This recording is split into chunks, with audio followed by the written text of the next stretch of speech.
Good. Ready? Yeah. All right, here we go. I got 5 different things we're going to talk about today. I was going to try to keep this short, but there's nothing short about undoing at least 500 years of oppression, consolidated in a whole bunch of systems. This is going to take some time, so bear with me. Besides the fact, every time I asked Gab what to cut, Gab was like, yeah, but you forgot to say this. So, yeah, don't blame me. The revolution is a marathon, not a sprint. So, partly why it took so long is because first, before we can talk about why socialism and democracy and this democratic socialism stuff they trying to sell you is not a thing, cannot be a thing, never will be a thing, is because first we got to understand really the nature of capitalism. And in so many ways, that thing is so deeply ingrained in us, we don't necessarily know what it's doing to us. So let's start with that. What it is, how it functions, in order to properly diagnose why words like socialists and Democrats will never mix with it. We can start with a breakdown of the word capitalism. The root word capital means money that is accumulated to be used to invest, to exploit the labor of workers to accrue profits. The suffix ism means philosophy or belief system. So capitalism can loosely be understood as the belief in capital. Now you think that anybody could see that a society set up on a belief in accumulated money instead of the actual human beings that the society is designed by and for, would know that that society is doomed to fail. But God forbid we see what's right in front of us. Capitalism has the power to eclipse our vision, to remove our eyes and replace them with dollar signs, and for nothing else, by repeating the same lie 1,000,000 times until the whole world believes it. And if not the world, at least enough people to dominate everyone else with their propaganda. So who are these purveyors of propaganda that do this work, you might ask? Well, that would be those most empowered by capitalism, the rich ruling class, and those who want to be empowered by capitalism and the rich ruling class, the petty bourgeoisie. So what gives the rich their power to dominate the rest of humanity? That requires a deeper analysis of capitalism, because we're talking about a system here, which is a set of things working together as a part of a mechanism. We need to look at the parts in that mechanism to understand the machine that is capitalism. Capitalism is literally defined as an economic and political system in which a country's trade and industry are controlled by private owners for profit. Can y'all see that behind me? Nah, well, we're just gonna have to. Yeah, I'll move to the side a little bit. All right. Now the key words in the definition. The key words in the definition are the parts of the capitalist machine that we need to break down. Let's do this. This is just a little awkward. You got that? Yeah, I'll step aside every once in a while so y'all can see what's behind me. All right? Now the key words in the definition are the parts of the capitalist system that I want us to break down. What I want us to focus on are the words economic, political, private owners, and profit. Economy deals with wealth, resources, goods and services, trade, industry, business at large. And of course, politics deals with the governance of a country. This means that all of business and governments is inevitably controlled by the beliefs that define capitalism. And what are those beliefs? Well, for that we can look at the last 2 key words, private owners and profit. The first is self-explanatory. America is a society based on a belief in private ownership. The Constitution itself promised life, liberty, and pursuit of happiness, but only to land-owning white men. Of course, the land, the resources on it, and the people that farm that land, the first human resources, were all stolen by genocide and warfare. It was all done for the sake of that last key part of capitalism, profit or financial gain. Now we come to normalize and internalize our belief in private property and profit so much that we often disconnect its criminal beginnings of slavery and genocide from the wage slavery and imperialist warfare that it has evolved into today. But it's the same system operating on the same principles, whether we acknowledge it or not. Yesterday's slavery-based capitalism masters evil in global trade of commodities like rubber, sugar, and cotton. Not to mention debutante balls, masquerades, and mandingo fights. Today's wage slavery masks itself in the stock trade, entertainment industry, Hollywood, professional sports. But to really understand how capitalism functions as a diabolical system designed to destroy the impoverished majority for the sake of the enriched minority, we have to look deep into the fundamentals of how profit is made.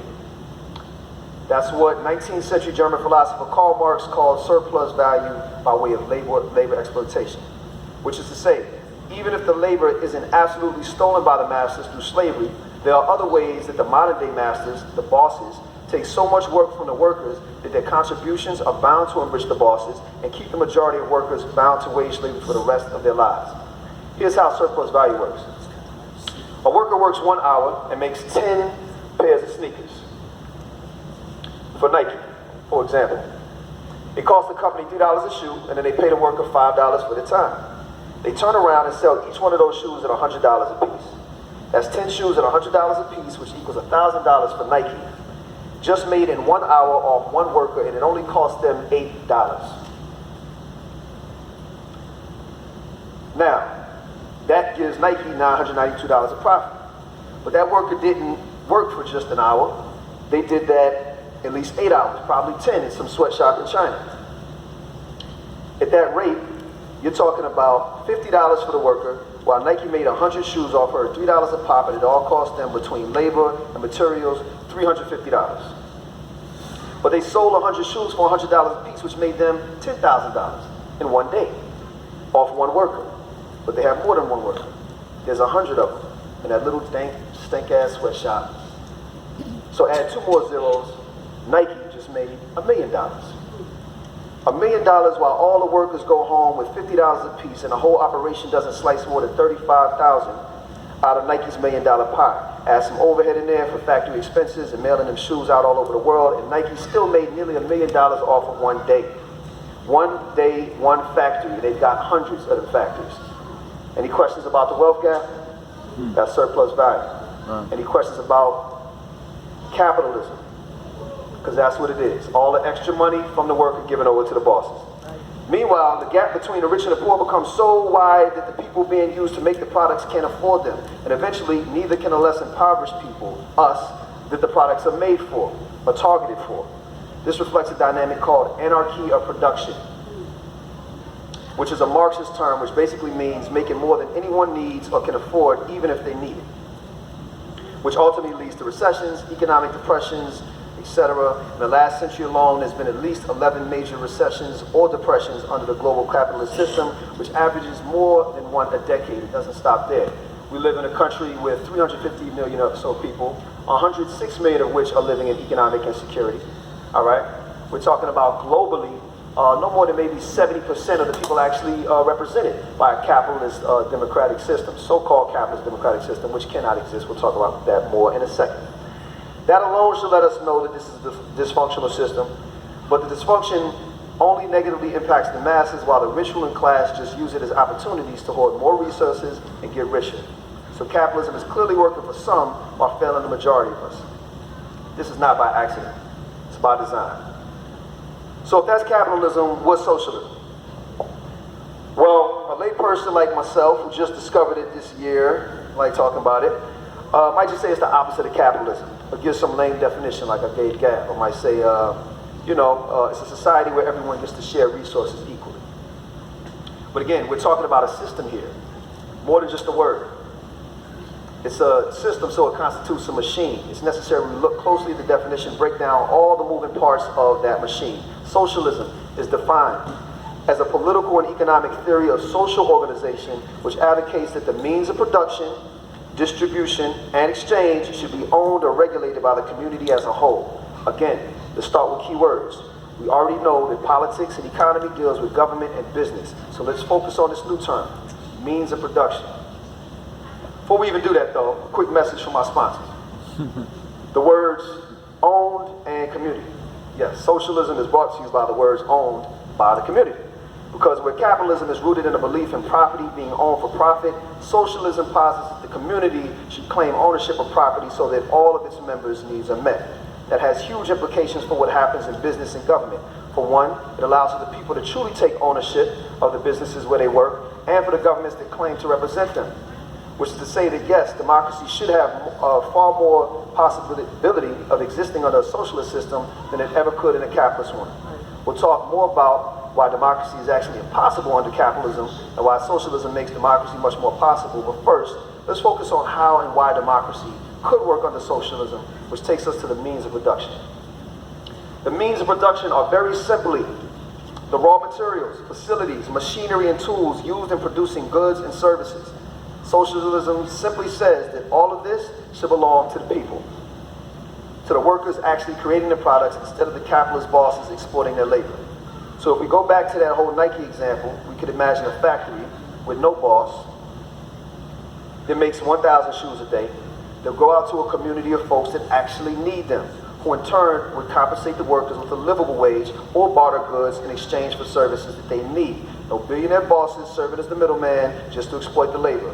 No surplus creation leading to an anarchy of production, leading to collapses of the market, leading to recessions and depressions. Just people making what people need for other people, God forbid. Socialism also analyzes two other facets related to the means of production, and those are the mode of production and the relations of production.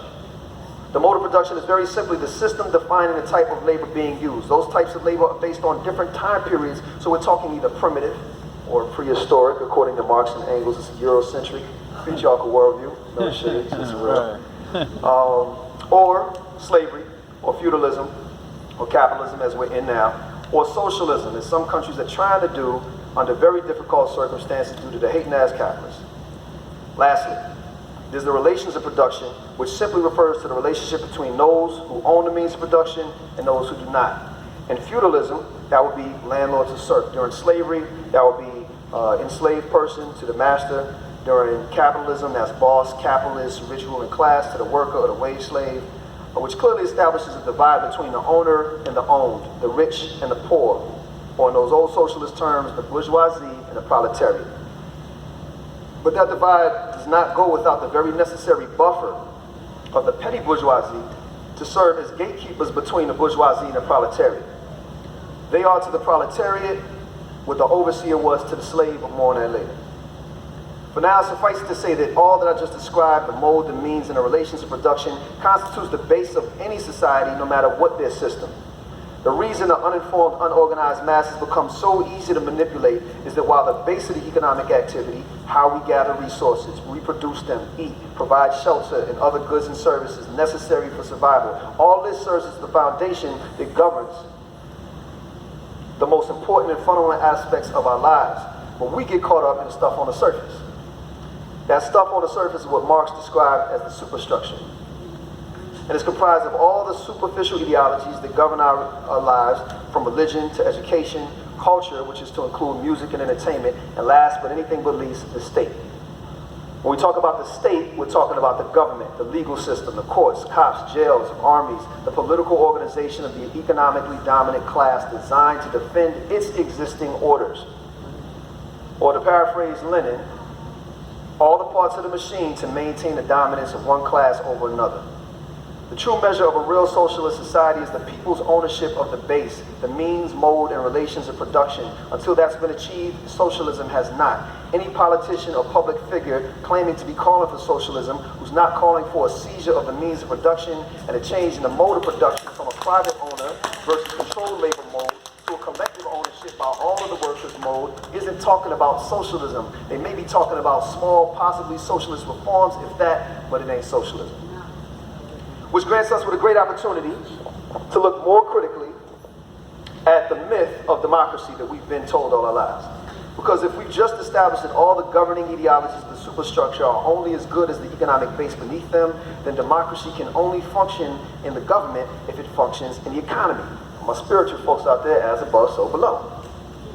Which is to say, if we go to the polls and vote for our favorite corporate-sponsored, state-sanctioned candidates for federal and local elections, what difference does it make if we go back to the jobs where we have no say in how much we get paid, how much of the surplus value profit we take home, whether such a thing as surplus value should exist in the first place, when we go to work, where we get to go home, who gets hired, who gets fired, where we get to eat and pee and ask questions, and so on and so on.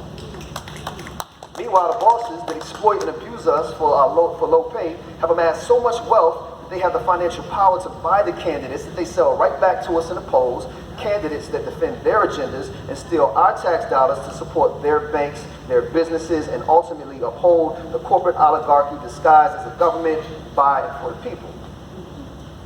Then what is democracy again? It's defined as a system of government by the whole population, or at least all its eligible members, the ones left after the mass imprisonment of black and brown working folks especially. But that's simply not possible in the capitalist system that I just described. If the bosses control you and they control all the candidates of the two manufactured parties, then where's the democracy? We as the workers group say yes to socialism, we say yes to democracy. But the people need real socialism, real democracy, not the false brand of democratic socialism being pandered about by the Democratic Party today. A Democratic Party controlled by corporate lobbyists can never give you real socialism. One or two Democratic politicians using socialism as a sexy buzzword to co-opt the groundswell of grassroots organizers calling for socialist reform and revolution does not an authentic socialist make.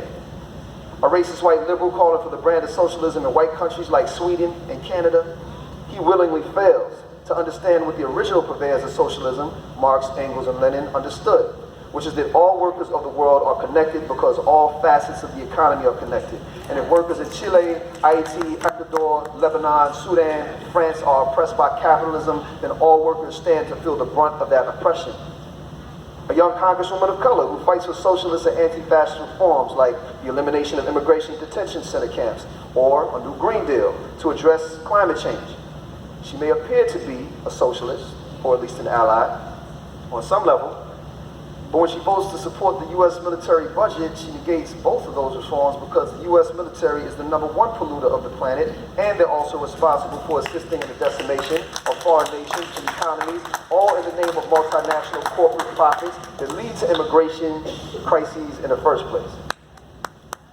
But in order to place all that in context and get a full understanding of who's who and what's what, to know the difference between the rich ruling class and its interests, the oppressed masses and our interests, and the petty bourgeoisie in the middle and their interests, we should understand a bit more about the history of socialism and where it comes from. What's the real version look like? What's the fake version look like?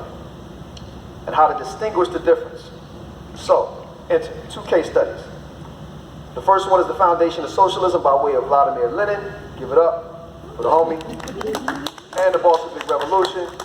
They freed Russia from the domination of the Tsar Empire in 1917. And the second one is the Black Power movement in the 1960s.